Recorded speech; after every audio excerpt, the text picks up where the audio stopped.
Now, and Michael, too, you talked about not enough belt tightening, but even a modest initiative on family payments, and they were just taken to task by the newspapers. Yeah, well, I think this reflects the broader complacency in the Australian economy, that we're having, at the same time as we have really, the spending restraint we're showing now does come after the fastest rate of spending growth since the Whitlam government. You know, we've spent a lot of money, and so we're being forced now to belt tighten, but the community expectations are still for things like an auction over mental health care.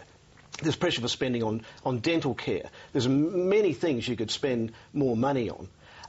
But as you say, that you just have a minor crackdown on middle-class welfare and all hell breaks loose. So I don't think really either side of politics are being upfront on how structurally sort of exposed our budget position is, and if something does go wrong... The point is, do you see, though, how tough it can be for governments these days when the media responds in the way that it did, and this was Tony Abbott's response? What the Coalition will never do is accept the kind of class war cuts which this government excels in. Who says that two school teachers in a household are rich? Who says that a nurse and a policeman in a family are rich? I think what this government is doing is punishing people who aspire to a better life. I don't think a couple on $150,000 is rich. I don't think that at all.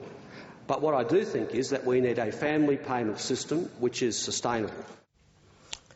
Well, the cutbacks to family payments were really kind of modest. I mean, you could have been forgiven for not getting that from the front pages of some of the newspapers, but people would only lose payments if their income increased. So none of the people you saw on the front pages of the papers were actually losing anything as of that day, other than the CPI adjustment to the supplement to their family tax benefit. So they still get the family tax benefit, and it still goes up.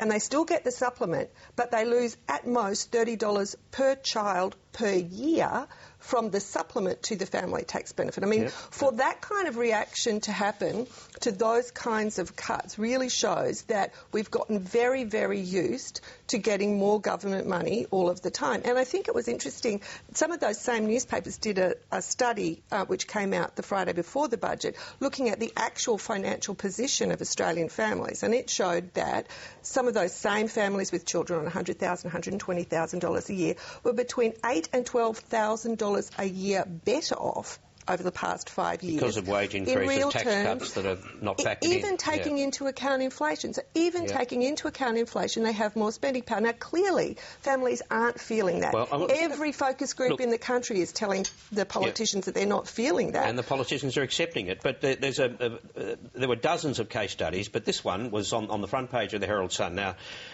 this bloke is a business consultant. He owns a city bar, and so he runs that at night. He earns around $150,000. He's got a mortgage of $650,000. He says he has a huge credit card bill, but he wants to keep his welfare. Now, why were the tabloids going into bat for these people? Well, I've got to say, I mean, we're talking about the opposition and the government here. I mean, I just think that the media coverage of this has been nothing short of disgraceful. I mean, it has been misleading.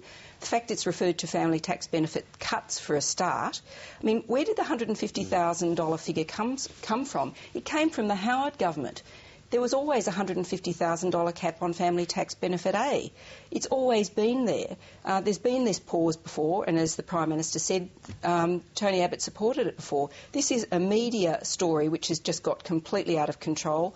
The News Limited tabloids in particular have gone out and there's some extraordinary stories where they've told people that they will be X dollars worse off, which has been wrong, and then said, tell us why you're really cross about this. Now, one of the case study you're referring to, Barry, he's saying the Gillard government has hit them with family benefit cuts. Well, not true. It's not clear to me whether he would have actually got all of this amount of money anyway, but as Lenore says, he'd only lose a bit. Higher flood tax rates, well, you know, they're a temporary thing and they're pretty small. Higher health insurance premiums, well, that's not something that the government really ultimately controls, no matter how much they'd like to talk about it. And a carbon tax, well, we don't know what the carbon tax is yet and whether it'll hit families for how much either. So this whole hysteria has built up, which politicians are obviously playing on and defending, But it's almost an urban myth. I mean, it's just, to me, it's quite a bizarre reaction. I think it goes to that thing that people get something, they pocket it, they put it into their budget and they look for the next thing. So those increases over 5 years have obviously been completely forgotten. What people remember are the things in the CPI basket that are going up fast. Power bills, veggies, food, stuff they buy all the time is going up quickly. And the things that are going down, and that's taken into account in the overall inflation figures, are things they buy less often, like cars and clothes and shoes and computers. Their overall position is not worse off, is probably not worse off, but they feel worse off because they're getting these whopping great power bills, and that's what's going through. Back to the $150,000 thing, what the tabloids were saying, and the opposition was saying too, by implication, by supporting it, is that family payments and welfare ought to go to people beyond that figure. But nobody was saying how far beyond that figure, but that contradicts everything that certainly the Australian has been saying for decades now. Yeah, well, I think that clearly we have had, during the first stage of our China boom, money pumped into family tax benefits, family payments, tax cuts, increased spending on this and that. We have spent too much of it. Now it's got to be brought back. Some cost of living pressures have come up in power bills. That's hitting people. And when governments start to remove some of these, you get people have got used to jumping up and down and complaining. But I think clearly the family tax benefits, middle-class welfare has got out of hand, does have to be reined in if we're going to get the budget back into a sustainable position. There's no doubt about that. But, of course, when the coalition goes on the class warfare bandwagon, they also at the same time simultaneously say the government should have cut harder without, addressing the obvious contradiction in those two statements.